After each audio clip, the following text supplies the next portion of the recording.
সকলেই কেমন আছেন? আশা করছি সকলেই খুব ভালো আছেন। আজকে আপনাদের সঙ্গে শেয়ার করে নেব একটি অসাধারণ পাস্তার রেসিপি, যেটা ঘরোয়া সাধারণ উপকরণ দিয়েই তৈরি, কিন্তু খেতে হয় অসম্ভব সুন্দর। তাহলে চলুন আজকের এই ভিডিওটি শুরু করি। প্রথমে পাস্তাগুলোকে সেদ্ধ করে নেওয়া হবে। সেই জন্য কড়াইয়ের মধ্যে জল দিয়ে তার মধ্যে লবণ দিয়ে পাস্তাগুলোকে দিয়ে ওপর থেকে সামান্য পরিমাণে তেল দেওয়া হলো। এইদিকে সসের মধ্যে রেডি করা ছিল সামান্য পরিমাণে সয়া সস আর সামান্য পরিমাণে টমেটো সস। এদিকে কেটে রাখা ছিল বিনস, গাজর, ক্যাপসিকাম, পেঁয়াজ আর লঙ্কা। পাস্তাটা সেদ্ধ হয়ে গেছে। ঠিক এইভাবে পাস্তাটাকে সেদ্ধ করে রাখা হলো। আর সেদ্ধ হওয়ার পর পাস্তাটাকে ঠান্ডা জল দিয়ে ভালোভাবে ধুয়ে নেওয়া হয়েছিল। পাস্তাগুলো কিন্তু খুব ভালোভাবে সেদ্ধ হয়ে গেছিল। এরপর কড়াইয়ের মধ্যে তেল দিয়ে তার মধ্যে সামান্য পরিমাণে হলুদটা দিয়ে একে একে সব সবজিগুলোকে ভেজে নিতে হবে। প্রথমে বিনসটা দিয়ে একটু হালকা নাড়াচাড়া করে ভেজে নেওয়া হলো। তারপর দিয়ে দেওয়া হলো গাজর। তারপর সামান্য পরিমাণে লবণ দিয়ে আবারও এটাকে ভালোভাবে নাড়াচাড়া করে মিশিয়ে নিতে হবে। তেলের মধ্যে প্রথমেই হলুদটা দেওয়ার কারণ, তাহলে সবজিগুলো দিলে পরে তেলটা আর ছিটকাবে না।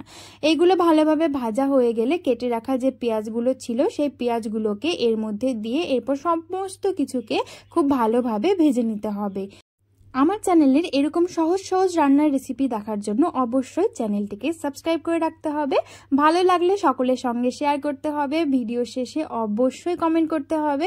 আপনাদের কমেন্টগুলো পড়তে খুবই ভালো লাগে, তাই চাইছি যারা ভিডিও দেখছেন তারা প্লিজ আমার ভিডিও শেষে একটা করে কমেন্ট করবেন। ভালোভাবে ভাজা হয়ে গেছে, সবজিগুলো দেখতেই পেলেন। তারপরে কিন্তু সবার শেষে ক্যাপসিকামটাকে দিয়ে ভালোভাবে এরপর ভেজে নিতে হবে। ক্যাপসিকামটা ভাজতে বেশি সময় লাগে না, তাই ক্যাপসিকামটা সব শেষে দেওয়া হলো। তারপর কেটে রাখা লঙ্কাগুলো ছিল সেই লঙ্কাটাকেও দিয়ে দেওয়া হলো। সব সবজিগুলো তো ভালোভাবে ভাজা হয়ে গেছে। এরপর আগে থেকে সেদ্ধ করে রাখা ছিল পাস্তাগুলো, সেই পাস্তাটাকে কড়াইয়ের মধ্যে দিয়ে সবজির সঙ্গে খুব ভালোভাবে নাড়াচাড়া করে মিশিয়ে নিতে হবে। তারপর এর মধ্যে দিয়ে দিতে হবে স্বাদ মতো লবণ। লবণটা খেয়াল করে দিতে হবে, কারণ সবজিগুলো ভাজার সময়ও সামান্য পরিমাণে লবণটা কিন্তু দেয়া ছিল। লবণটা দিয়ে পাস্তার সঙ্গে সুন্দর করে মিশিয়ে নিতে হবে। দেখতে পাচ্ছেন কত সুন্দর লাগছে দেখতে।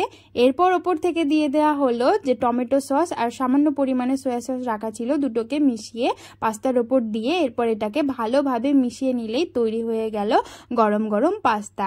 সকালের টিফিন বলুন বা সন্ধ্যাবেলা যখন মন চায় একটু কিছু খাই, তখন কিন্তু বাড়িতে এরকম হালকাভাবে এগুলো বানিয়ে নিয়ে খাওয়াই যায়।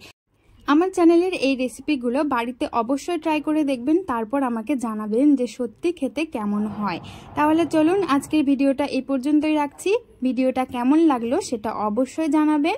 সকলে ভালো থাকবেন, সুস্থ থাকবেন, সাবধানে থাকবেন। ভিডিওটা কেমন লাগলো সেটা অবশ্যই কমেন্টে জানাবেন।